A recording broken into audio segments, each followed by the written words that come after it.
Bien, bonjour à toutes et à tous. Donc on va démarrer cette deuxième journée avec une session scientifique ce matin pour laquelle on a la chance d'avoir en modération Miranda Wolf de l'Université d'Amsterdam, donc qui est professeure de psychiatrie, qui est fondatrice et rédactrice en chef de la European Journal of Psychotraumatology. Grand merci Miranda d'être avec nous ce matin. Et on remercie également notre collaboratrice Coralie Kreupland, donc, qui est ingénieure de recherche au CN2R et qui va modérer cette session avec Miranda. Je vous laisse la main. Merci. Merci beaucoup Fabien. Bonjour à tous. On est ravis de débuter cette deuxième journée et j'ai le grand plaisir de l'animer avec Miranda. Merci encore. On va commencer tout de suite et essayer de tenir les délais ce matin. Et je vous propose d'accueillir tout de suite la première intervenante de ce symposium qui est intitulé « Comprendre et agir sur les mécanismes du TSPT ». Et donc on accueille Marion Trousselard, qui est ancien médecin des armées, qui est actuellement professeur de neurosciences et de psychologie à l'école des psychologues praticiens. Et elle nous propose ce matin une intervention sur les liens entre colère et troubles de stress post-traumatique, avec une approche spécifique en réseau et chez une population de militaires français. Merci beaucoup Marion. Merci beaucoup. Avant tout, merci pour ce congrès, cette organisation et puis ce sujet extrêmement intéressant, riche et qui questionne. Je vais vous parler d'une population singulière qui est celle des militaires, bien sûr, et puis également partir d'un point qui a été celui évoqué hier matin pour commencer, qui était la colère qui aide à agir. Et finalement, on va regarder comment cette colère peut être un obstacle dans la prise en charge du trouble de stress post-traumatique et notamment dans le cadre peut-être du soutien social qui est l'objet de notre réunion ces 2 jours. Alors, avant toute chose, cette colère, en fait, elle a été étudiée dans le cadre d'une thèse de psychologie par la capitaine psy Anaïs Marmuse, et donc une grande partie des présentations vient de son travail de thèse, et donc que je présente avec également Benoît Bertaille, médecin des forces. Je n'ai pas de conflit d'intérêt et effectivement, je ne parle pas là au nom du service de santé des armées. Alors, pourquoi cette psychologue s'est intéressée à la colère dans le cadre des patients qu'elle prenait en charge, des patients militaires qu'elle prenait en charge pour troubles de stress post-traumatique? Eh bien, sa question de départ était liée au fait que finalement, elle avait beaucoup de mal à mettre en place toute intervention parce que la colère, l'hostilité, l'agressivité étaient vraiment en ligne de mire. Alors, elle s'est questionnée et en regardant la littérature, est apparu ce papier dans son spectre qui pose clairement que la colère, c'est un éléphant qu'on ne voit pas alors qu'elle est omniprésente, en tout cas chez les militaires, comme le suggère Forbes dans ce papier. Finalement, elle s'est dit, est-ce que les militaires français sont identiques aux militaires, aux vétérans étudiés dans la cohorte de Forbes? Et ça a été le point de départ de son travail de thèse. Je remercie également les infirmiers et collègues d'Anaïs qui ont fait les illustrations et que j'ai réutilisées dans le cadre de cette présentation. Donc, on va faire un petit point sur la colère, parler de la colère et du TSPT dans le cadre spécifique de l'environnement militaire pour vous proposer une problématique, vous montrer quelques résultats d'études et puis discuter les enjeux de la colère dans le cadre notamment du soutien social. Alors, la colère est une émotion primaire qui est orientée vers la défense. Elle est utile, elle répond à un besoin. Elle est déclenchée par un stimuli particulier qui est souvent finalement une perception d'injustice et ou une violation de normes et ou une menace à l'intégrité ou au statut. Donc finalement, c'est une émotion qui a induit un comportement plutôt d'approche et elle va viser à restaurer, à contrôler cette transgression ressentie. La colère, ce qui la complique, c'est qu'elle est multidimensionnelle. Donc, on peut regarder ses dimensions physiologiques et donc les mécanismes physiologiques qui sous-tendent son expression et qui renvoient assez directement aux mécanismes de réponse de stress avec tous ces axes de réponse. Elle est également motivationnelle et comportementale et souvent, ce qu'on voit de la colère, ce sont les comportements et puis les enjeux judiciaires qui en résultent. Et la colère étant souvent pas étudiée et l'irritabilité ou l'hostilité étant plutôt les focus sur lesquels on se centre. La troisième dimension de la colère, elle est cognitive et elle réfère à toutes les ruminations de colère qui sont en lien avec les évaluations attributives et qui vont finalement induire des perceptions plutôt hostiles de l'autre. Et donc, on voit là directement le lien que peut avoir la colère dans le soutien social perçu, voire dans la capacité à faire du lien social. Enfin, la colère, elle a une dimension sociale. On peut la regarder en fonction de son impact sur la famille, les collègues, le milieu professionnel, mais surtout sur le plan thérapeutique. Elle questionne directement la manière dont on peut faire de l'alliance thérapeutique avec des patients pour lesquels, finalement, la première expression dans l'interaction est cette colère. La régulation de la colère, elle est dynamique, elle est considérée comme reposant sur nos croyances qui vont structurer nos évaluations, qui vont déclencher cette émotion de colère, mais aussi les ruminations qui vont la maintenir ou pas. Et donc, ce sont les modulations sociales qui vont en moduler l'expression. Il existe un certain nombre de questionnaires qui peuvent évaluer ces différentes étapes de cette dynamique de régulation de la colère. Et ça nous amène à nous poser la question de la colère est-elle tout le temps fonctionnelle ? Et lorsque la colère est dysfonctionnelle, est-ce que le système est rigide ? Et finalement, est-ce que cette émotion primaire utile peut être un cadre rigide de fonctionnement qui va s'auto-entretenir et qui, relationnellement, va être coûteux et donc potentiellement perturber tout soutien social ? Dans le cadre militaire, la colère est fréquente, invalidante, mais effectivement, avant 2023, particulièrement sous-investie. Pour autant, finalement, son aspect comportemental est retenu dans le DSM-5 et c'est surtout dans le cadre de ses impacts conjugaux, professionnels, juridiques et de soutien social qu'elle est étudiée. Mais elle est étudiée de façon plutôt secondaire. Pour autant, son caractère profondément relationnel l'a conduit à potentiellement dégrader les fonctions de la cognition sociale et donc en faire un objet princeps central dans le cadre de l'évolution et des prises en charge du trouble de stress post-traumatique. Donc peut-être que dans ce trouble de stress post-traumatique, la colère n'est pas qu'un simple symptôme, mais qu'elle renvoie à un système dynamique qu'il est utile d'aller explorer.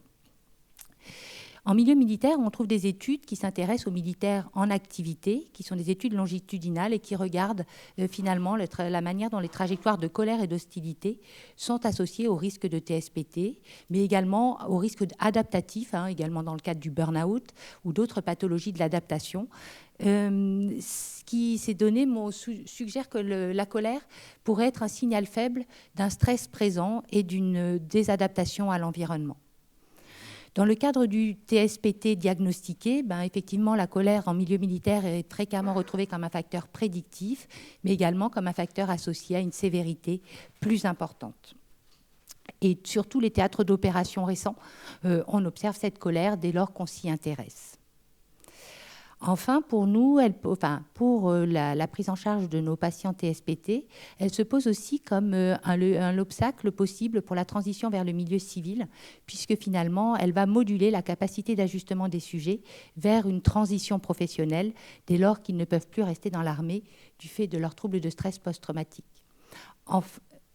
Enfin, il y a un certain nombre d'études qui posent les bases neuroanatomiques et neurofonctionnelles de la colère et qui essaient justement de mieux appréhender comment ces biais d'hostilité qui peuvent la soutenir activent les voies du stress. En milieu militaire, il faut également s'interroger sur le plan socio-culturel, puisque finalement, c'est une population qui ne reconnaît pas les émotions comme étant utiles, ou en tout cas peut-être pas à leur juste valeur. Et puis, il y a une culture de la colère, de l'agressivité qui va avec la préparation au combat. On a donc également, dès lors qu'on s'intéresse à la colère dans cette population, à prendre en compte les enjeux de culture militaire et de formation. Au regard de ces données de la littérature, la problématique qu'on s'est posée, c'était de savoir si les militaires avec TSPT étaient finalement une population qui avait une organisation rigide, intégrée des processus de colère, comparativement à des militaires qui finalement ne souffraient pas de TSPT. Donc c'est la structure interne de ces différentes dimensions de la colère qu'on s'est attaché à étudier pour essayer de voir quelle était cette organisation et si potentiellement elle pouvait nous donner des pistes d'intervention. L'approche qui a été utilisée dans cette étude, c'est une approche par réseau. L'approche en réseau, elle pose que finalement, les symptômes peuvent s'auto-influencer directement entre eux et que aller chercher un facteur causal à la pathologie peut finalement obérer la dynamique entre les différentes variables qui constituent un objet d'étude ou un état que l'on veut étudier. Quand on s'intéresse à cette représentation en réseau, on va utiliser des variables qui vont être représentées sous forme de nœuds. On va s'intéresser à la centralité de ces nœuds. On va regarder les relations entre ces nœuds sous forme de liens ou d'arêtes, comme sur le schéma qui est à l'écran. On va regarder si un nœud est central avec un coefficient de stabilité. Et puis, on va aussi regarder si le réseau est stable, c'est-à-dire si finalement la rigidité du système peut être proposée comme un fonctionnement expliquant la dynamique entre les variables. Cette question de la stabilité, elle est importante parce que finalement, quand on fait des analyses en réseau, on peut avoir deux types de réponses statistiques. On peut avoir un réseau instable ou un réseau faiblement connecté. Et l'interprétation qu'on va faire de ces deux réponses ne sera pas du tout la même. Dans le cadre d'un réseau faiblement connecté, c'est-à-dire un réseau qui a des petites arêtes, qui a peu de relations fortes, mais qui a une structure stable, on est dans un cas de figure dans lequel on peut interpréter structurellement le réseau, c'est-à-dire que finalement, on va conclure que les variables sont peu interconnectées entre elles et que finalement, il n'y a pas réellement un réseau rigide. Dans les réseaux instables, en fait, c'est surtout une situation dans laquelle on a des limites méthodologiques qui ne nous permettent pas d'interpréter les résultats parce qu'on manque de robustesse statistique ou alors qu'il y a une hétérogénéité clinique qui ne peut pas être perçue ou mise en évidence par cette analyse. Ça nous permet aussi finalement de poser que si on s'intéresse à la rigidité versus la flexibilité, on peut proposer des hypothèses si un réseau est faiblement connecté, mais on ne peut absolument pas le faire si les résultats de l'analyse des réseaux traduisent que le réseau est instable, puisque là on est vraiment dans une question méthodologique première. Alors, à partir de ces éléments méthodologiques, qu'est-ce qu'on a pris comme données? Donc, on a récupéré plusieurs études, en fait, à partir desquelles on s'est proposé de faire une étude transversale. Donc, deux cohortes, une cohorte de militaires simples, juste avant leur projection. C'était une projection au Sahel, dans le cadre de la mission française de lutte contre le djihadisme. Et on s'est intéressé dans cette étude plutôt à la récupération, mais dans cette récupération post-opération extérieure, on a regardé la colère comme facteur de risque pour la santé opérationnelle au retour. On a également utilisé une deuxième cohorte, qui était une cohorte qui visait à comparer chez des patients la TSPT, donc qui n'étaient plus en activité, la présence de la colère comparativement à une population civile de même sévérité clinique pour le TSPT. Donc, vous voyez, deux populations qui n'ont pas été pensées pour cette analyse, mais qui nous a paru pertinent de comparer, notamment parce que on avait les mêmes questionnaires, donc des symptômes de TSPT avec la PCL5, les caractéristiques de la colère en termes de traits et d'état. Dans le questionnaire de Staxi, il y a également des variables d'expression de colère, mais là, on ne les a pas utilisées. Et puis, un questionnaire qui évalue un outil, les ruminations comme finalement dimension cognitive de la colère. Ce questionnaire de rumination de colère, il a 4 dimensions: la revanche, les pensées de colère, la revanche de colère, les pensées de colère, la compréhension des causes de la colère et les souvenirs de la colère. Donc finalement, une étude transversale à partir de 2 cohortes. Pour la première cohorte, en ligne de base, en fait, on avait fait une analyse de clustering sur le trait de colère et les ruminations de colère. Et on a pu caractériser 2 groupes de sujets militaires aptes à partir en opération extérieure. Un groupe avec un bas niveau de colère et un groupe avec un haut niveau de colère. Ce qui était intéressant dans cette étude, c'est que le groupe qui avait un haut niveau de colère avait un score à la PCL5 bien plus élevé, avec notamment 80% des TSPT psychométriques par la PCL5 qui étaient dans ce groupe-là. Je vous rappelle qu'ils sont tous aptes à partir au combat, mais que finalement... ils sont peut-être déjà des vécus antérieurs qui expliquent qu'on a une PCL5 qui est un score qui est loin d'être négligeable. Ils ne sont pas différents, ces 2 groupes, sur l'émotion de colère, donc l'état au moment du recueil de données. Sur le plan des analyses, donc on a finalement 2 cohortes, mais 3 groupes, les 3 groupes étant différents pour le statut vis-à-vis de la colère et vis-à-vis du TSPT. On a réalisé 2 types d'analyses pour comparer les 3 groupes. D'abord sur un réseau comparant la colère-état, la colère-trait et la rumination de colère. Et puis un réseau, secondairement, comparant uniquement la structure des ruminations de colère. On a estimé ces réseaux pour chacun des groupes et on a aussi comparé les réseaux entre les groupes. Donc le premier résultat, c'est une comparaison entre les relations entre la colère-état, la colère-trait et la rumination de colère dans chacun de ces 3 groupes, avec des différences importantes, puisque le seul réseau qui est robuste, c'est celui du groupe de militaires souffrant de TSPT. Dans ce groupe, la colère-état n'est pas du tout centrale. Par contre, on a une connexion très forte entre la colère-trait, donc dispositionnelle, et la rumination de colère. C'est donc des résultats qui suggèrent une dynamique centrale qui reposerait sur cet axe dispositionnel, rumination et trait de colère. Quand on compare les groupes, en fait, ils sont tous différents entre eux en termes de structure, mais la plus grosse différence est entre le groupe des militaires actifs témoins, les plus sains, on va dire, et ceux qui ont un TSPT. Mais pour autant, ces 3 groupes divergent sur leur structure reliant les différentes dimensions de la colère. Dans le cadre de la deuxième analyse, on s'est intéressé donc aux ruminations de colère avec ces 4 dimensions. Et là, on observe qu'il y a 2 réseaux stables. Le réseau des militaires actifs témoins, donc les plus sains, pour lequel la rumination, de revanche, est la moins centrale. Et on a un fort lien entre la compréhension des causes et la rumination en termes de pensée a posteriori. Alors que dans le groupe de PTSD, le plus central, c'est la rumination centrée sur les souvenirs de la colère qui est en lien avec la compréhension des causes. Pour autant, les analyses statistiques ne nous permettent pas de séparer ces 3 groupes en termes de structure. Alors que peut-on dire de ces résultats ? Les réseaux semblent différents entre les groupes pour la combinaison trait de colère, état de colère et rumination, avec un TSPT qui a une structure qui paraît rigide, organisée autour de l'axe colère-trait et rumination.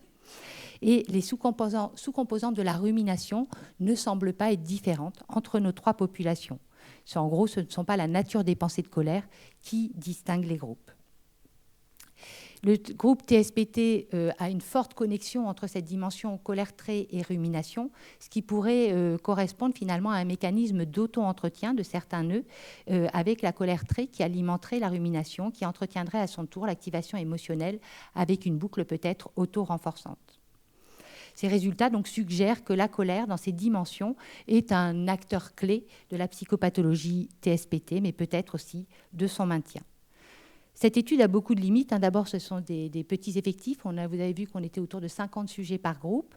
En plus, on n'a pas de données chez les militaires, donc on n'a pas de comparaison. On n'a que des hommes, je ne voulais pas préciser, mais c'était une étude uniquement masculine. On n'a pas du tout évalué le TSPT complexe dans ses relations, ni la chronicité des symptômes cliniques dans notre population TSPT diagnostiquée.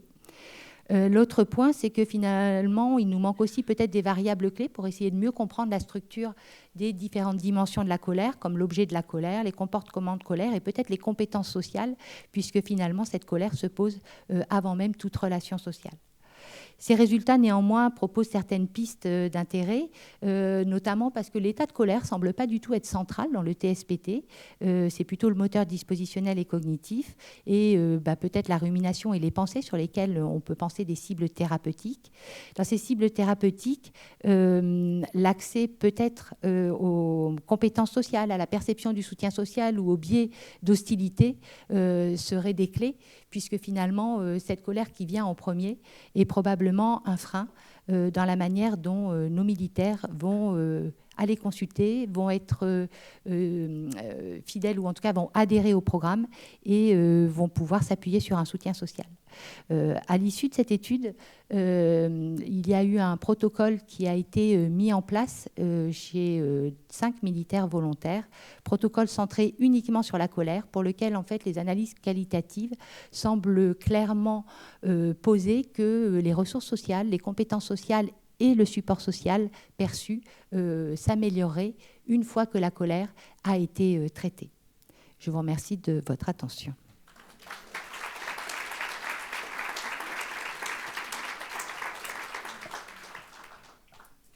Merci. Merci beaucoup pour cette présentation qui met en avant un aspect clinique très important qu'on associe peut-être souvent aux militaires, mais qui ferait sûrement, ce serait très important à considérer dans la population générale également. D'ailleurs, ce serait peut-être une de mes premières questions avant de passer au public.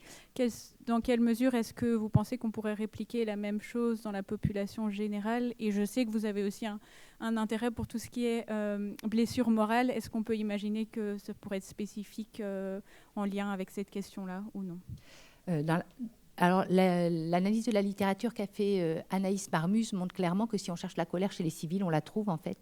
Et dans la cohorte qu'on a comparée, les modalités d'expression de la colère sont différentes, mais pas le trait ni la rumination de colère, ou très peu, entre les civils et les militaires. Et donc, a priori, la colère n'est pas spécifique aux militaires, mais plutôt au TSPT. Et donc, effectivement, dans le cadre du soutien social, elle a probablement un levier important à prendre en compte pour permettre toute intervention visant à faire du lien, ou en tout cas à soutenir le lien. C'est vrai que dans notre population de militaires, on a énormément de blessures morales, mais elles sont sous-diagnostiquées. Donc, on a beaucoup de militaires hostiles à la société, mais avec un regard qui est très centré sur c'est quoi un homme. Donc peut-être qu'on aurait des questionnements à avoir sur finalement la perception de l'autre comme être humain, et de l'être humain comme étant vraiment humain, pour essayer de mieux appréhender de quelle manière ça va générer ou soutenir une colère contre non plus finalement des personnes existant en tant que telles, mais la nature même d'humanité de la société et de ceux qui la composent. Donc ça reste un champ qui commence à être exploré, mais pour l'instant on n'a pas de données. Voilà, on est en train de recueillir des entretiens qualitatifs, mais on n'a pas de données pour l'instant à vous proposer. Dans la littérature sur la blessure morale, j'ai pas vu de focus sur la colère.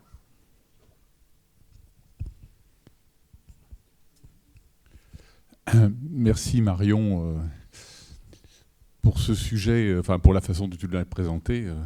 Et aussi pour aborder ce sujet qui est un sujet qui, moi, m'interroge vraiment beaucoup. Peut-être dans un champ un peu complémentaire à ton propos. Moi, je trouve qu'en clinique, et puis la littérature va un peu dans ce sens-là aussi, c'est que... Alors, je ne vais pas parler de colère, je vais parler de troubles du caractère, comme on dit, c'est plus policé, mais en fait, c'est de ça dont on parle, c'est de la colère, de l'irritabilité, comme tu l'as pointé dans ton topo. Moi, je pense que, vous savez qu'on arrive à en améliorer beaucoup quand même maintenant, des TSPT. Le résultat thérapeutique, il n'est pas toujours complet, loin s'en faut, et 30 à 50% de rechute à 1 an ou 2 ans. Mais quand même, ceux qui sont incomplètement remis, et qui gardent des troubles du caractère, donc qui gardent ces tempéraments de colère. D'abord, c'est très mal toléré par l'entourage, la famille le soutient. Ceux-là rechutent beaucoup plus souvent. Est-ce que c'est pas là un facteur? Et alors, ça se complique encore plus dans mon champ clinique, c'est que j'ai d'autres vies que le trauma, donc la psychiatrie plus globale, et notamment la dépression résistante.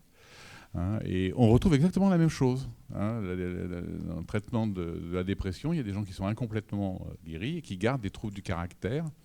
Et ceux-là aussi rechutent plus souvent. Mais quand on va plus loin dans l'analyse de ces cohortes de dépression résistante, on trouve du trauma. C'est hyper. Il y a là quelque chose, à mon avis, d'essentiel, que j'aimerais pouvoir aller plus loin dans mon propos. Qu'est-ce que ça te dit, toutes mes élucubrations? Non, ça me parle beaucoup, mais ça me parle beaucoup autour peut-être d'un facteur transdiagnostique, qui sont ces ruminations de colère, et qui sont celles qui se sont amendées, nous, cliniquement, qui est on va dire plutôt la dimension qui s'est amendée cliniquement de façon la plus importante après l'intervention centrée sur la colère. Donc je ne sais pas si, en tout cas les analyses en réseau semblent dire que cette rumination, elle pourrait être importante dans le maintien ou le risque de rechute, quelle que soit la pathologie. Mais c'est vrai que cette colère, elle est socialement inacceptable pour autant elle dit quelque chose, et que aller permettre aux gens d'en prendre conscience et de savoir faire avec est probablement intéressant dans le quotidien. Mais il y a eu vraiment, nous, dans le protocole qui a été mis en place, des conditionnements à des situations pour vraiment casser de façon comportementale avant même d'aller traiter ce qui était cognitif ou ce qui était émotionnel. Voilà, ils avaient un petit soldat rose qui était tout le temps accroché à eux, et le soldat rose, il devait le regarder souvent. On était vraiment dans du déconditionnement, en fait, de la réponse de colère. Donc je ne sais pas si c'est des approches qui pourraient être bénéfiques, mais en tout cas, c'est celles qui ont été suivies par les militaires et qu'ils ont appréciées, mais qu'il faut adapter à la population. Alors, je voulais juste dire que ça résonnait beaucoup, votre étude, et quand on parle de faire une recherche dans la population générale, alors c'est une petite partie de la population, enfin une grande partie maintenant, parce que ça augmente de manière considérable, mais chez les personnes incarcérées. Et on a effectivement énormément de psychotraumas, ça maintenant c'est bien avéré, et vous parliez des femmes notamment. Chez les femmes, on a beaucoup de passages à l'acte qui sont dans une extrême colère sur les femmes qui n'avaient pas forcément des antécédents. Donc voilà, une étude peut-être qui serait intéressante. Et la population des femmes, en tout cas chez nous, elle est passée de 90 à 160. Donc ça n'a pas été multiplié par 2, mais dans les 5 dernières années, c'est quand même important. Et avec des passages à l'acte qui sont souvent avec une extrême colère, donc ça pourrait être intéressant. Ouais. C'est sûr que nous, on n'a que des hommes. Ouais. Et la comparaison entre la cohorte de patients TSPT civils et militaires est aussi appareillée sur notre population qui est essentiellement masculine, même s'il y a 10% de femmes dans l'armée, mais vous avez raison.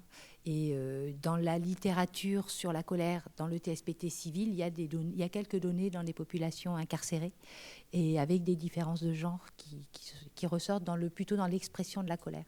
Et d'ailleurs, on a quand même pas mal de patients qui sont d'anciens militaires qui entrent par la voie des addictions, enfin on les rencontre par la voie des addictions, et finalement on voit les TSPT et puis le passage à l'acte. Merci. Merci beaucoup. I'm sorry. I think we have to be really minding the time. I'm speaking English. I try to understand most of the French. I want to thank you very much, Marion, for your presentation.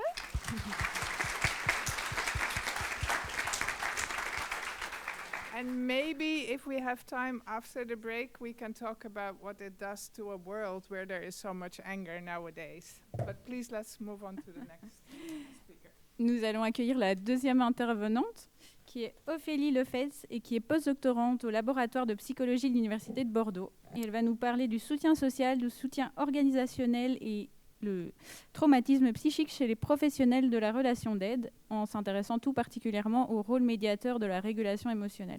Merci beaucoup pour cette introduction. Alors, je fais juste une petite précision. Effectivement, donc, je suis jeune docteur en psychologie clinique et psychopathologie. J'ai soutenu ma thèse en novembre 2025. D'ailleurs, c'est un vrai soulagement d'avoir soutenu sa thèse et après, je vous le dis, de revenir comme ça en communication. J'en profite pour préciser, c'est une recherche qui a été menée en parallèle de mon parcours de doctorat. Une recherche qui a été menée en collaboration avec des chercheurs de psychologie des laboratoires de l'Université de Rouen, de Tours et de Lille.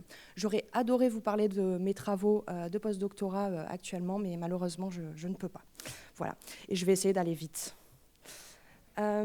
Donc, nous n'avons pas de conflit d'intérêt à déclarer. Alors, tout d'abord, concernant les travailleurs de la relation d'aide, pourquoi s'y intéresser ? C'est une population assez variée. Elle comprend des éducateurs, des assistants sociaux, des travailleurs médico-sociaux. Et ils sont particulièrement à risque de présenter un TSPT. Pourquoi ? Tout d'abord parce qu'ils sont nombreux à être exposés à des événements à potentialité traumatique. Alors, il n'y a pas d'études à ma connaissance concernant cette population généraliste, mais si on prend par exemple les professionnels de la protection de l'enfance, certaines études montrent qu'ils peuvent être jusqu'à 85% à avoir été exposés à des menaces, des agressions verbales, physiques ou encore au décès d'un enfant. Donc ils sont nombreux à être exposés, mais également ils sont exposés fréquemment à ces événements. Or, on sait que l'exposition répétée peut réactiver un événement traumatique antérieur et donc entraîner justement une réaction post-traumatique. Ce mécanisme a bien été étudié chez les professionnels en réanimation, typiquement. Donc, malgré ce constat chez les professionnels de la relation d'aide, il demeure en tout cas insuffisamment exploré concernant le traumatisme psychique dans la littérature pour ces professionnels. Or, pour ces professionnels, il y a un double enjeu. Tout d'abord, il faut prévenir le TSPT pour limiter l'impact que ce dernier peut avoir sur leur santé, mais également sur la qualité de l'accompagnement qu'ils offrent aux personnes dont ils ont la charge, ces personnes qui sont d'ailleurs vulnérables. À ce sujet, il y a une étude extrêmement intéressante que vous voyez là. C'est une étude qui montre que chez les professionnels de protection de l'enfance, lorsqu'il y a des symptômes de troubles de stress post-traumatique, ces professionnels sous-évaluent les risques de maltraitance pour les enfants qu'ils rencontrent. Voilà. Donc il y a vraiment une question centrale. La question est de se poser la question et de se demander quelles sont les ressources essentielles qui protègent ces professionnels et par quels mécanismes cela agit. En effet, les ressources, et donc elle a été soulignée, la théorie de la conservation des ressources, et je souligne encore et j'appuie mes propos sur cette théorie, les ressources sont essentielles dans le contexte de traumatisme. Tout d'abord, le traumatisme pourrait être lié à une perte de ressources clés pour l'individu, telles que le sentiment de sécurité, mais également les ressources sont essentielles au processus de résilience face au stress. Celles-ci influencent les stratégies que l'on utilise pour faire face aux défis stressants, aux événements à potentialité traumatique, mais également elles permettent aux individus, aux groupes ou encore aux organisations d'avoir le sentiment de pouvoir faire face aux événements stressants. Donc elles permettent de limiter non seulement les symptômes immédiats, mais également post-immédiats liés à un événement traumatique. Selon cette théorie, il existe 4 types différents de ressources: les ressources matérielles, de conditions, les ressources énergétiques, qui incluent donc le soutien social et organisationnel, et également les ressources individuelles, telles que la régulation émotionnelle. Alors cette théorie de la conservation des ressources, elle a été appliquée de manière assez générale au stress, à la résilience. Je vous invite vraiment, si vous ne la connaissez pas, à aller lire autour de cette théorie. Mais elle a été aussi spécifiquement appliquée à la prise en charge immédiate des victimes, afin d'identifier quelles ressources sont essentielles pour prendre en charge ces victimes, quelles ressources on va rétablir dans la prise en charge immédiate. Et elle a également été appliquée en milieu professionnel. Donc c'est vraiment une théorie qui s'applique très bien à notre objet de recherche aujourd'hui. Donc le lien entre résilience et ressources est extrêmement étroit, au point même que certains définissent la résilience comme étant la capacité des individus à trouver le chemin vers des ressources favorables à la santé et la capacité de la famille, de la communauté et de la culture à fournir ces ressources. J'aime bien cette définition de la résilience parce que justement elle inclut l'idée qu'il y a des ressources internes et externes également qui sont essentielles à la résilience. Pour cette étude, on a donc porté attention spécifiquement à 2 types de ressources, donc énergétiques et individuelles, avec typiquement la régulation émotionnelle qui est une ressource essentielle. Alors la régulation émotionnelle, c'est un processus par lequel les individus influencent quelles émotions ils ressentent, quelles expériences ils en ont, quand est-ce qu'ils ressentent ces émotions et aussi comment ils les expriment. A contrario, la dysrégulation émotionnelle se manifeste de différentes manières. Un manque de conscience émotionnelle, un manque de clarté émotionnelle, des difficultés à s'orienter vers des buts avec une incapacité donc à maintenir des comportements dirigés, un accès limité aux stratégies typiquement de régulation émotionnelle avec peu de flexibilité également, des comportements impulsifs incontrôlés et enfin une non-acceptation des émotions avec du jugement vers ses propres émotions ou même de la culpabilité. La dysrégulation émotionnelle, les études montrent qu'elle est particulièrement fréquente chez les patients présentant un TSPT et qu'elle majore les symptômes de TSPT. Les différents types de soutien seraient également des ressources essentielles. On a exploré ici le soutien social au travail, autrement dit les relations constructives dans l'environnement de travail des professionnels avec les supérieurs hiérarchiques, mais également les collègues. Le soutien social des proches, donc le réseau de soutien familial, mais également amical, des personnes qui sont considérées comme étant de confiance et à l'écoute pour le professionnel. Et enfin, donc une nouvelle variable, le soutien organisationnel perçu, qui est différent du soutien social. Donc le sentiment que l'organisation reconnaît la contribution de l'individu et se soucie de son bien-être. Chose qui a été peu explorée dans la littérature en lien, cette dernière variable, avec le TSPT. Nos hypothèses étaient très rapidement donc les suivantes. La dysrégulation émotionnelle serait positivement associée au TSPT, ce qui a déjà été souligné dans la littérature, que le soutien serait négativement associé à la dysrégulation émotionnelle, ce qui a aussi été exploré dans la littérature, mais très peu pour le soutien organisationnel. La troisième hypothèse, que le soutien social et organisationnel serait négativement associé au TSPT, et qu'il existe une relation indirecte, et c'est là tout le modèle que nous souhaitons présenter, une relation indirecte protectrice entre le soutien et les symptômes de TSPT, mais via la dysrégulation émotionnelle.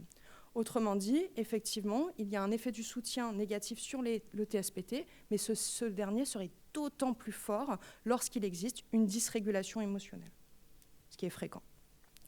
Donc pour cette étude, on a inclus différents professionnels de la relation d'aide qui étaient exclusivement rattachés à la direction des solidarités de la ville de Paris. Ils étaient au contact des bénéficiaires, autrement dit, ils étaient au contact au moins une fois par mois. C'était un critère d'inclusion. Pour la démarche de recueil de données, la ville de Paris a envoyé des mails aux différents professionnels, ce qui nous a permis de recueillir des variables sociodémographiques et nos variables d'intérêt. C'était une étude exclusivement quantitative ici. Nous avons utilisé différentes échelles pour évaluer le soutien social et organisationnel. Pour la dysrégulation émotionnelle, nous avons utilisé la DERS. Et pour le TSPT, la PCL5, il y a également la LEC pour le critère A, mais je ne l'ai pas indiqué ici. L'ensemble des échelles était validé en français et montrait une bonne fiabilité. Je précise ici que l'échelle pour la TSPT, d'ailleurs, le TSPT qui a été utilisé, la PCL5, c'est la version courte en 8 items. Et donc le score seuil est de 13, voilà, pour qu'il y ait un TSPT probable. Donc, au total, nous avons obtenu 677 réponses. Les professionnels étaient majoritairement des personnes qui exerçaient auprès des familles et des enfants, mais on avait également des professionnels qui exerçaient auprès des personnes en situation de difficulté financière ou de handicap, de désinsertion sociale et professionnelle, auprès de seniors nécessitant un accompagnement et aussi de personnes accueillies dans des restaurants solidaires. Ces professionnels étaient âgés en moyenne de 46 ans, il s'agissait d'une majorité de femmes et 75% des professionnels étaient au contact quotidien avec les bénéficiaires de leur mission. C'est-à-dire que 75% des personnes voyaient tous les jours les bénéficiaires de leur mission. Leur ancienneté dans un métier de la relation d'aide était en moyenne de 18 ans, donc plutôt une ancienneté élevée. Concernant la prévalence et la comorbidité au sein de cette population des troubles mentaux, vous pouvez voir ici, donc, au niveau des... J'ai mis anxiété et pas troubles anxieux parce qu'il n'y a pas eu d'entretien. Mais on a passé les scores seuil, par exemple, pour les troubles anxieux, pour 21% des professionnels. Pour la dépression, 24% présentaient donc une dépression probable. Et pour les troubles de stress post-traumatique, 19%, presque 20%. Cette prévalence est assez élevée parce qu'on ne parle pas ici d'une prévalence sur la vie entière, mais à un temps T. Et certaines études montrent que la prévalence du TSPT sur la vie entière est de 3,9% au sein de la population. Alors les études sont extrêmement variables à ce sujet, vous le savez. Concernant le score aux échelles, pour la PCL5, donc les symptômes de stress post-traumatique, la moyenne était de 6 et un score élevé était négativement associé à l'âge. Autrement dit, les personnes qui présentaient un score élevé de symptômes de stress post-traumatique étaient plutôt jeunes. Pour la DERS, donc les difficultés de régulation émotionnelle, la moyenne était environ de 2, et les difficultés de régulation émotionnelle étaient également négativement associées à l'âge, ainsi qu'à l'expérience, à l'ancienneté, et au fait de ne pas être manager. Pour les échelles de soutien, donc l'échelle de soutien organisationnel perçue, peut-être que vous la connaissez, enfin, il y a peu de chances que vous la connaissiez. Moi, je ne la connaissais pas jusqu'à il y a quelques mois. C'est une échelle qui, de Likert en 0 à 7 points, et elle présente des items tels que « mon institution s'intéresse vraiment à mon bien-être ». Et ici, vous voyez qu'en moyenne, les participants ont répondu plutôt autour de 4. Ça correspond à ni d'accord ni pas d'accord. Cependant, vous pouvez aussi remarquer sur le graphique qu'il y a vraiment une dispersion au niveau des réponses. Donc on a une forte hétérogénéité des vécus concernant le soutien organisationnel perçu dans cet échantillon. Ceci n'est pas forcément le cas pour les autres échelles. Par exemple, le soutien des collègues, on avait plutôt une moyenne autour de 3, qui correspond à une modalité de réponse autour de d'accord. Et c'est un pattern similaire pour les autres échelles, donc le soutien du supérieur hiérarchique également, et le soutien des proches. Concernant les analyses de médiation, maintenant, donc pour rappel, et c'est l'objet de cette présentation normalement, je ne sais pas si combien de temps... Ah oui. Super, c'est parfait.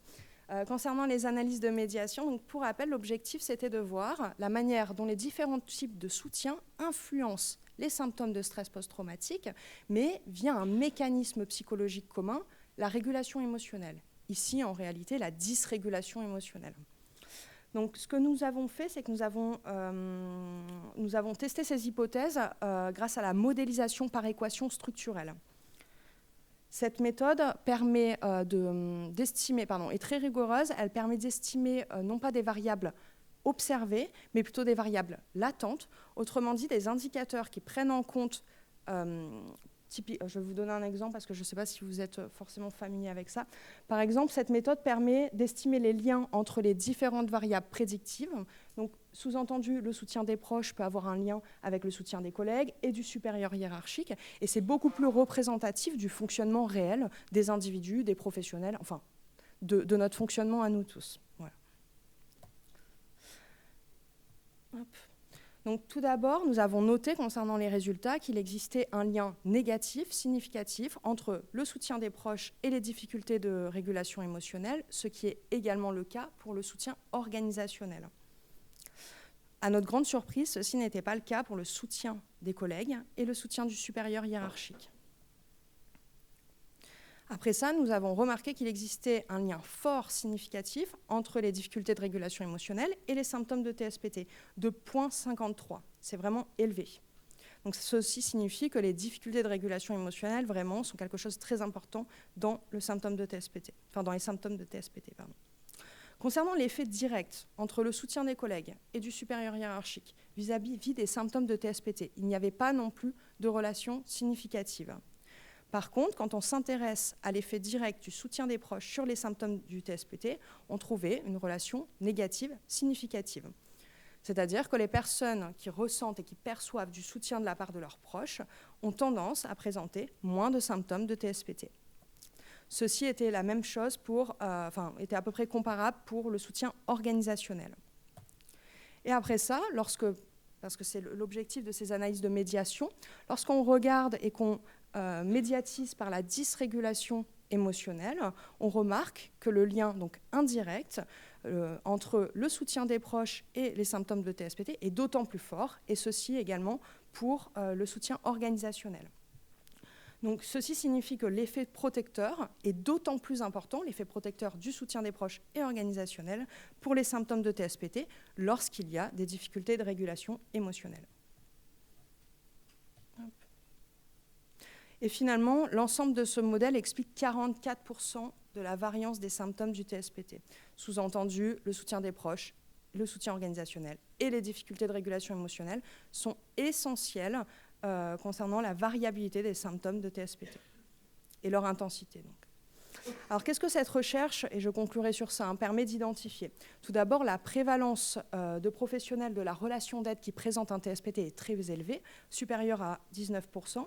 Deuxièmement, les ressources sociales, mais aussi organisationnelles, sont aussi importantes que les ressources individuelles pour prévenir les effets néfastes des événements traumatiques. Pourquoi? Parce qu'elles sont négativement associées au TSPT, mais également qu'elles pourraient avoir un effet bénéfique sur certaines ressources individuelles, telles que la régulation émotionnelle, ou certaines vulnérabilités, ici la dysrégulation émotionnelle. Je tiens à souligner qu'auprès de ces populations, ces professionnels de la relation d'aide, les pratiques préventives sont essentielles. Pourquoi? Parce que, par exemple, tout à l'heure, je vous présentais une étude sur la prévalence du TSPT sur la vie entière. Et cette étude a montré qu'il y avait des particularités chez certaines populations. Par exemple, les travailleurs sociaux qui présentent un TSPT présentent un taux de consultation très faible, environ 7%, qui est encore plus faible d'ailleurs que les professionnels de santé. Donc il ne s'agit pas d'agir après l'événement traumatique ou après un diagnostic de TSPT, mais plutôt aussi, en amont, en agissant directement sur la régulation émotionnelle, le soutien des proches et le soutien organisationnel. Par exemple, qu'est-ce qu'il est possible de faire? Pour le soutien social des proches et le majorer, ou en tout cas majorer le soutien social perçu chez le travailleur, il est possible de sensibiliser les familles concernant les difficultés qui sont rencontrées au travail par leurs proches.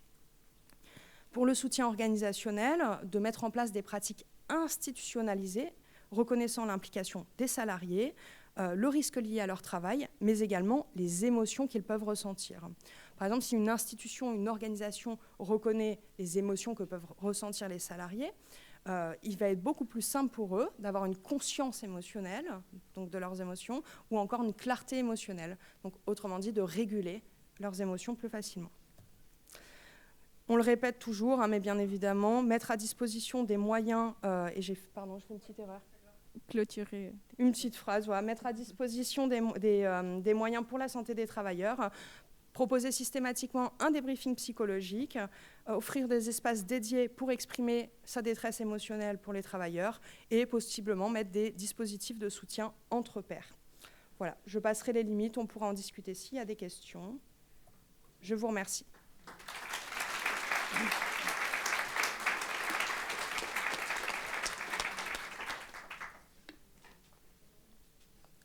Merci beaucoup. Je vous propose de passer directement aux questions de la salle.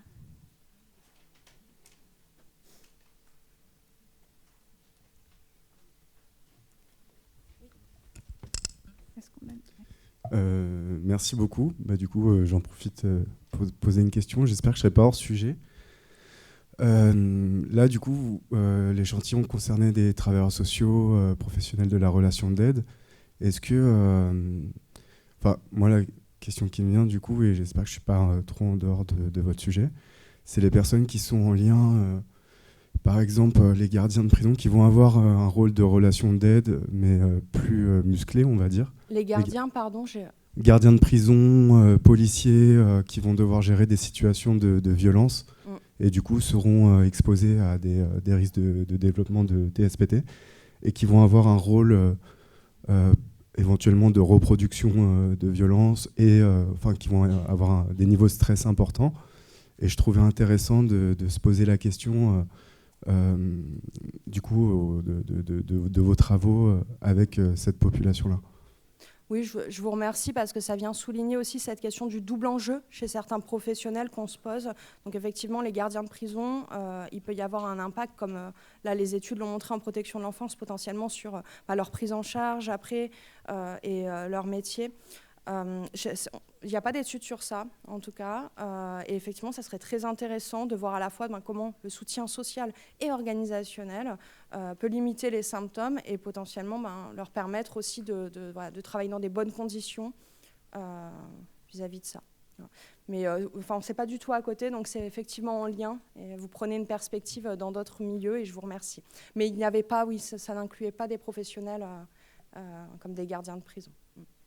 Merci beaucoup. Je vous propose qu'on passe à l'intervention suivante et les questions supplémentaires pourront être discutées pendant la pause.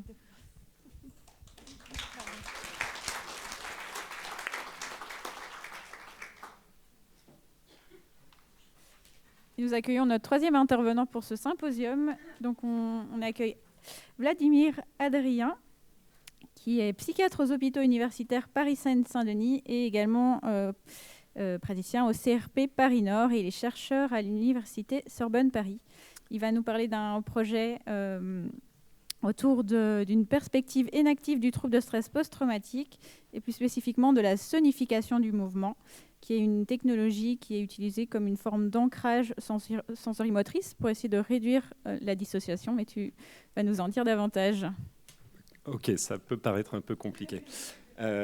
Merci au CNDR et aux organisateurs. Merci à tous les conférenciers et les posters. C'était hyper intéressant ce colloque. Et donc, je vais vous présenter la sonification du mouvement. Voilà, donc effectivement, je suis au CRP Paris-Nord, dans le service de Thierry Bobet.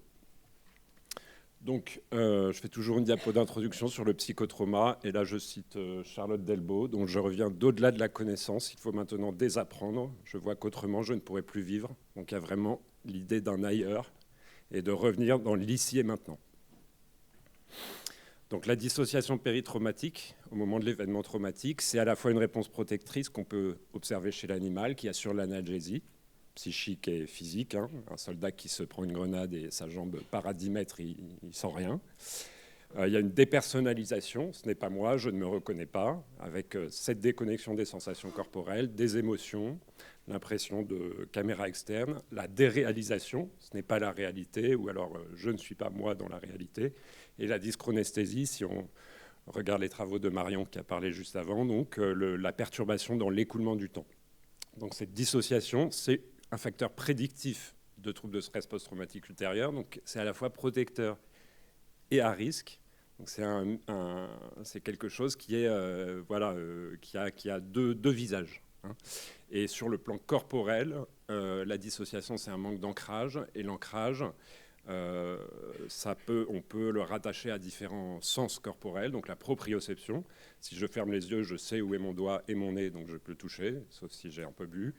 L'interoception, donc la fréquence cardiaque, les sensations digestives, la respiration, d'où la cohérence cardiaque, respire-relax. La propriété du corps, le sens de propriété du corps, et le sens de l'agentivité, que je vais définir plus tard. Donc j'aime bien mettre la photo de ce monsieur dans des présentations à visée de provocation et de militantisme, juste pour rappeler, notamment en ces temps de chasse aux sorcières quand même, juste pour rappeler que quand on lit Au-delà du principe de plaisir, 1920, juste après la guerre 14-18, où il est allé étudier les psychotraumatisés, il observe quand même qu'un bébé fait sa propre thérapie d'exposition en utilisant le jeu de la bobine qui symbolise le départ de la mère. Et il apprend à contrôler ce départ de la mère et son retour. Et à ce moment-là, il va mieux. Donc la thérapie centrée sur trauma, c'est l'apprentissage du contrôle, passer de la position passive à la position active. Et puis aussi, il y a toute la question de la reliaison de l'image traumatique aux représentations du sujet. Et puis, on peut aussi donner des médicaments, quand même. Les nouvelles perspectives thérapeutiques, donc l'intensification des séances. Bon, là non plus, on ne réinvente pas la roue, si on recite le monsieur de la diapo précédente, mais c'est quelque chose qui fonctionne.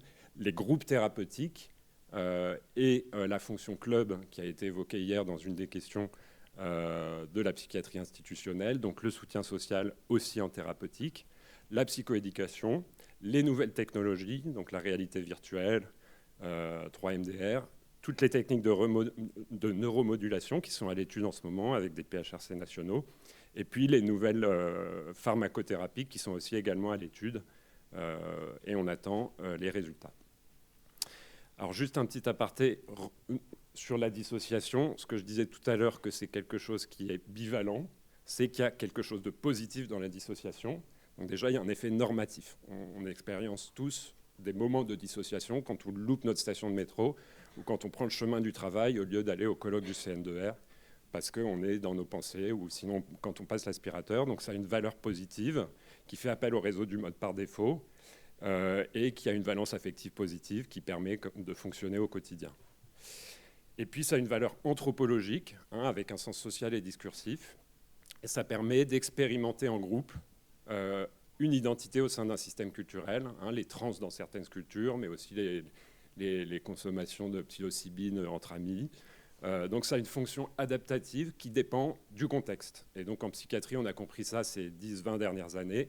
Et donc on va utiliser la dissociation à effet thérapeutique à partir du moment où on la contextualise dans un système de soins avec un pré-briefing, un débriefing, et à partir du moment où c'est transitoire. Et donc ça a beau entraîner une dépersonnalisation, ça a un effet thérapeutique puisqu'on la contextualise.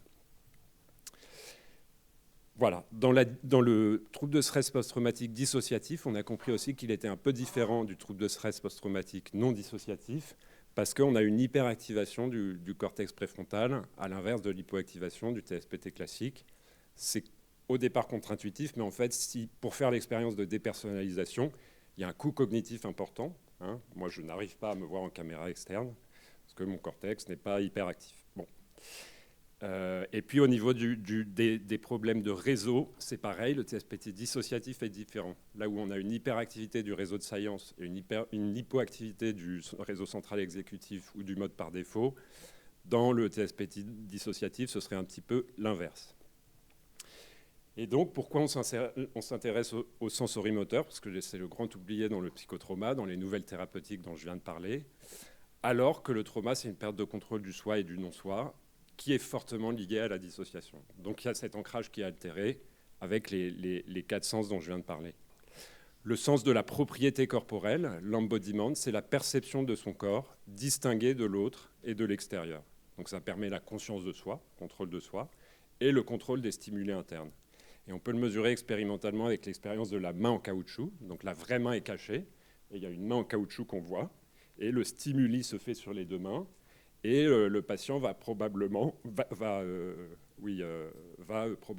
incarner la main en caoutchouc avec une congruence temporelle et spatiale en fonction de la différence temporelle qu'on fait de la stimulation sur les deux mains. Et on voit que les patients qui ont un TSPT dissociatif, ils vont plus intégrer l'illusion que les sujets sains. Et donc ça prouve que les limites corporelles sont altérées. Et puis le sens de l'agentivité, c'est un petit peu différent du sens de la propriété corporelle. C'est la sensation d'être un agent à l'origine d'un événement du monde extérieur du non-soi. Donc je sais que je peux prendre mon téléphone et le reposer dans ma poche. Pourquoi je sais ça? Parce qu'il y a une boucle sensorimotrice qui s'active, tactile. Mon téléphone me dit que je l'ai bien dans ma main. Auditive, puisque je sens le son de mon téléphone qui arrive dans ma poche. Et tout ça me confirme dans mes prédictions que je suis capable de le faire. Et donc ça aussi, ça se mesure avec la main en caoutchouc dynamique. Donc cette fois-ci, on tapote sur la table. Et donc il y a la sensation d'agentivité du tapotement sur la table qui est incarnée dans la main en caoutchouc. Et puis il y a une échelle que je présenterai peut-être après. Et donc, la différence entre la propriété corporelle, c'est je suis celui qui agit. L'agentivité, c'est moi qui déclenche l'action. La différence, c'est que si on me pousse et que je renverse la table, j'ai une sensation de propriété corporelle. C'est mon corps qui a renversé la table, mais ce n'est pas moi. Donc, je n'ai pas d'agentivité dans le fait d'avoir renversé la table. Donc, le mouvement involontaire, on a la propriété corporelle, mais pas l'agentivité. Voilà, ça c'est l'échelle du sens de l'agentivité, qui est un auto-questionnaire qui permet de mesurer une agentivité négative et une agentivité positive, qui est validée en français. Et donc, on a relu un peu les symptômes du psychotrauma comme une perte de l'agentivité, avec le problème de l'événement traumatique, du critère A, qui dépend des individus, qui est très débattu dans la littérature. Et probablement, il y a des papiers qui montrent que dans le stress adapté, on a une augmentation de l'agentivité. Et probablement, quand l'événement est traumatique, on a un effondrement de l'agentivité au moment de l'événement, qui pourrait être mesurable et qui pourrait être différent selon les patients. Et donc, on pourrait comme ça vérifier quantitativement si le critère A chez un patient est vérifié. Et puis, on peut relire aussi les différents syndromes du psychotrauma à la lumière de la perte d'agentivité. Je vous invite à lire le papier. Je voulais juste citer dans ces différents symptômes deux références. Donc, d'abord, Philippe Lançon, donc le journaliste de Charlie Hebdo qui a perdu la mâchoire dans les attentats. Donc, il écrit sur son expérience de reconstruction physique et psychique à la pitié en maxillofacial avec des opérations successives pendant 1 an. Et il décrit une dissociation, c'est-à-dire une déréalisation, qui perturbe sa cognition sociale. Et on a bien vu dans ce colloque que le PTSD entraînait une diminution du soutien social. Et c'est probablement dû en partie à cette dissociation, qui fait qu'il ne se sent plus en lien avec ses amis qui viennent le voir. Et progressivement, sa reconstruction corporelle, donc le fait qu'il va récupérer une mâchoire qui va commencer à avoir l'agentivité de mâcher, va permettre la reconstruction physique, l'ancrage et le retour vers son réseau social. Et puis Christopher Walken dans Voyage au bout de l'enfer, qui est traumatisé, qui a été forcé à jouer à la roulette russe quand il était prisonnier par les Japonais et qui retourne en Asie du Sud-Est. Et donc c'est là où le mot répétition par rapport au syndrome d'intrusion a quand même du sens pour retrouver du contrôle sur ce jeu de roulette russe et y jouer lui-même volontairement, délibérément. Alors les nouvelles technologies corporelles, combien ? 5 minutes, ok, ça devrait le faire. Les nouvelles technologies pour s'intéresser au psychocorporel dans le PTSD. Donc il y a beaucoup de travaux sur la réalité virtuelle. Alors, qu'est-ce qu'on fait en réalité virtuelle ? On stimule des environnements virtuels. Donc c'est intéressant, c'est pour ça qu'on s'y intéresse, mais en même temps, c'est un peu flippant de se dire que dans quelques années, tout le monde aura un casque. Et, bon, mais ce n'est pas pour ça que c'est limité. Ce qui est limité, c'est quand on regarde dans la littérature, c'est équivalent à l'exposition prolongée, donc la thérapie gold standard. Il y a un petit signal si on fait de la réalité virtuelle en exposition graduée que pour certains profils spécifiques. Donc on se dit pourquoi ça ne marche pas mieux ? Qu'est-ce qui fait que ça ne marche pas mieux ? Alors, il y a des choses assez évidentes. Déjà, ça va découpler les patients du réel. Finalement, les patients qui se dissocient pour éviter les intrusions, ils vont utiliser la VR pour ça. Donc, ils font se dissocier du corps avec des biais interoceptifs inhérents à la VR et visuo-proprioceptifs et de l'environnement. Et donc, ça va être un moyen utilisé pour s'évader. Et puis, il y a aussi l'inconfort visuel, les maux de tête, les nausées. Il y a aussi le fait que les environnements sont peu personnalisables en réalité virtuelle. Et puis enfin, très important, la coupure avec le thérapeute. Et on sait de plus en plus dans les études d'évaluation des psychothérapies que le facteur principal de l'efficacité d'une psychothérapie, c'est quand même l'alliance thérapeutique. Donc voilà, donc avec la VR, on ne peut pas faire de thérapie de groupe, on peut pas chercher l'alliance. Et donc, il y a d'autres choses. Donc, il y a la 3-MDR maintenant qui est étudiée. Donc, c'est sans casque. Donc là, on est dans le réel quand même. On est présent. Il y a quelqu'un à côté de nous. Donc là, il y a un petit signal d'efficacité. Et puis, nous, on propose plutôt quelque chose qui n'est pas de la réalité virtuelle, mais de la réalité augmentée. Et donc, en fait, c'est de la réalité virtuelle diminuée. On enlève l'écran, en fait. Donc, c'est l'idée que le mouvement soit transformé en son, mais qu'on soit dans le monde réel, ancré dans l'ici et maintenant. Donc c'est utilisé en rééducation, c'est utilisé en musicothérapie. On va l'utiliser comme alternative à la VR pour s'intéresser à la perte d'agentivité, à l'ancrage, mais aussi aux sensations corporelles. Ça contourne toutes les problématiques de la VR puisqu'il n'y a pas d'écran. Il y a un aspect ludique, et ça c'est important. Et je vous invite à aller voir le poster d'Audrey parce que cet aspect ludique, il est inhérent aux outils utilisés dans les fonctions de groupe, les fonctions club de soutien social.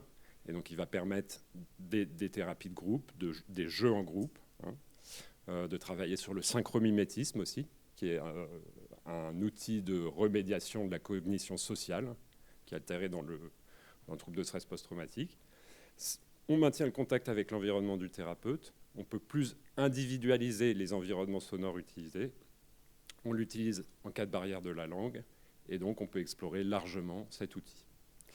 Et donc, voilà. L'idée, c'est d'utiliser des sons non-verbaux à visée informative et d'avoir une information dynamique sur la boucle sensorimotrice. On aurait pu choisir un autre sens. On aurait pu choisir le toucher, par exemple. Un patient qui ne sent pas ses pieds qui touche le sol parce qu'il est dissocié, parce qu'il a un trouble neurofonctionnel ou un TSPT, on peut imaginer un sol avec retour haptique ou des semelles à retour haptique. Mais c'est compliqué à mettre en place. Ça, c'est très simple.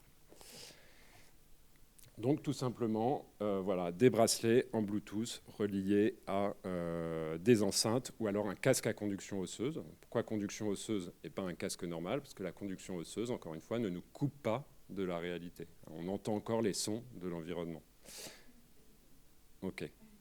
Bon, je passe pas la vidéo et vous pourrez aller la voir. Okay. Mais en fait, je ne sais pas si ça va marcher. Est-ce qu'il y a du son ? Non, il n'y a pas de son.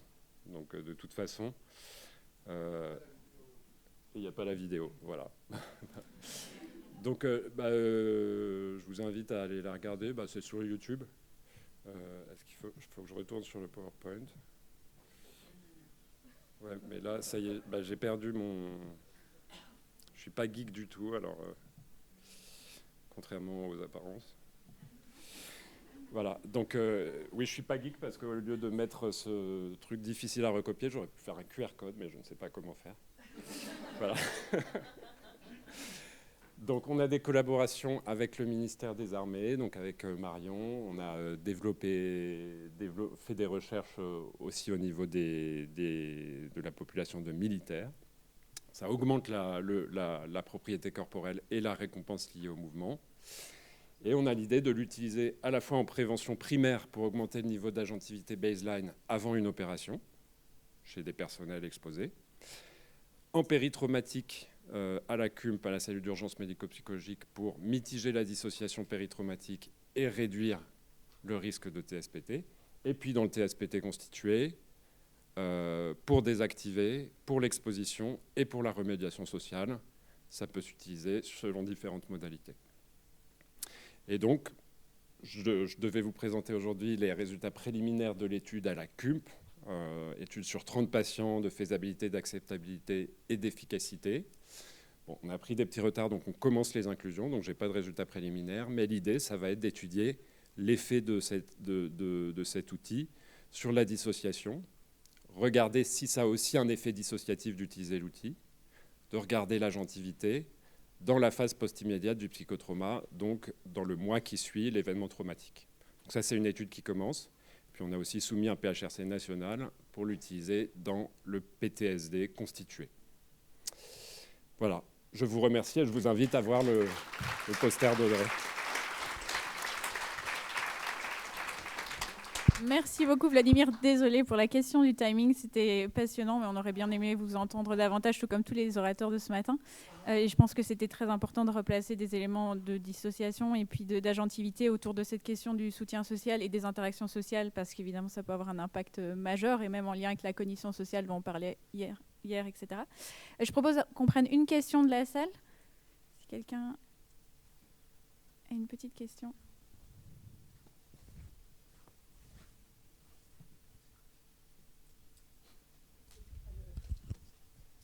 Question devant. C'était complètement passionnant. Merci beaucoup, Vladimir. Mais comme tout le monde n'a pas vu, je pense, encore le poster, qui est vraiment très en lien, qui permet d'expliquer l'expérience. Tu peux nous l'expliquer, en fait, et cette question de réflexivité, c'est-à-dire que la personne qui passe, en fait, votre expérience de sonification entend les bruits qu'il produit, et du coup peut reprendre une forme de contrôle. Enfin, voilà. Ouais. Donc effectivement, je n'avais pas beaucoup de temps et la vidéo n'a pas marché, donc c'est peut-être toujours assez peu clair. Mais quand on fait un mouvement, il y a un retour sonore sur notre mouvement qui est amplifié, qui vient par des enceintes. Donc si je prends mon téléphone et que je le repose, j'entends mon téléphone glisser dans ma chemise.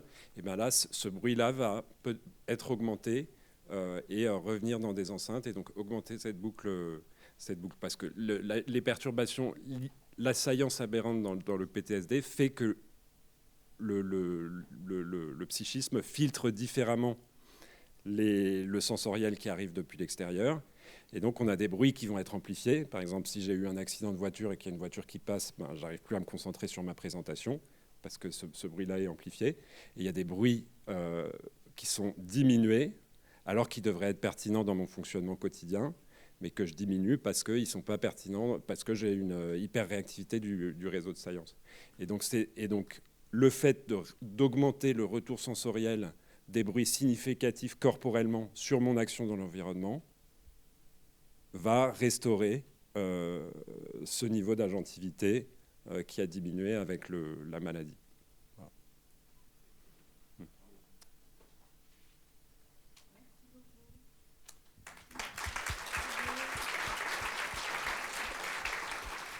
Alors juste avant la pause, on va prendre le temps juste de... Miranda va nous présenter quelques mots. You will just tell us a few things about the European Journal of Psychotraumatology and the special edition that we are organizing at the moment. Well, thank you, Coralie, and many thanks also to Fabien for inviting me here. It's such a great event, and there are people sitting on the floor. You know, there are chairs here. But it shows how important it is, and it was good to organize this. As mentioned, I'm the editor of the European Journal of Psychotraumatology, which is full open access journal, but it's owned by the European Society of Traumatic Stress Studies, which is nice, so it's ours. And we determine what's happening. And so we have a large number of associate editors, and actually Dr. Sherry Armour, I don't know if she's here already, is one of them. But we also organize special issues every now and then, and we are seeking guest editors to handle the papers for the special issue. But this was actually quite an interesting experience because Fabien approached us and said, we have this fantastic idea. We would like to have a special issue with review papers reviewing the last 5 years on interventions related to trauma. And what is very important, there is this participatory framework. And we have Coralie here, and Emmanuel, I don't know if she's here too. But I know many people, lots of experience in this lived experience aspect of psychotraumatology. And for us that was new, so we are really excited to do that for the first time, to include that in a special issue. So you can actually find everything on the website. If you go to if you search for the journal name, there's a section with the special issues, and there's the description of the call for papers. If you want to submit, feel free. You can also email Fabien, maybe that's easier. Yeah, I guess that's it. Do you want to add something, Fabien? No? Okay. Thank you. On m'a juste demandé de transmettre quelques petites infos avant la pause. Donc, on a déjà commencé la transition avec l'anglais, mais donc on va avoir la présentation de Sherry Armour ensuite en anglais, avec la possibilité pour ceux qui le souhaiteraient de disposer de casques pour la traduction. Ils vont être placés à l'entrée de l'auditoire. Donc, pour ceux qui, au retour de pause, souhaiteraient en bénéficier, c'est à votre disposition. Et la deuxième petite chose, c'est qu'on m'a rappelé de ne pas oublier vos posters pour qu'on puisse ranger la salle à la fin, etc. Merci beaucoup. Et à midi, les posters, s'il vous plaît. À midi. On me dit qu'à midi, c'est parfait pour pouvoir les retrouver. C'est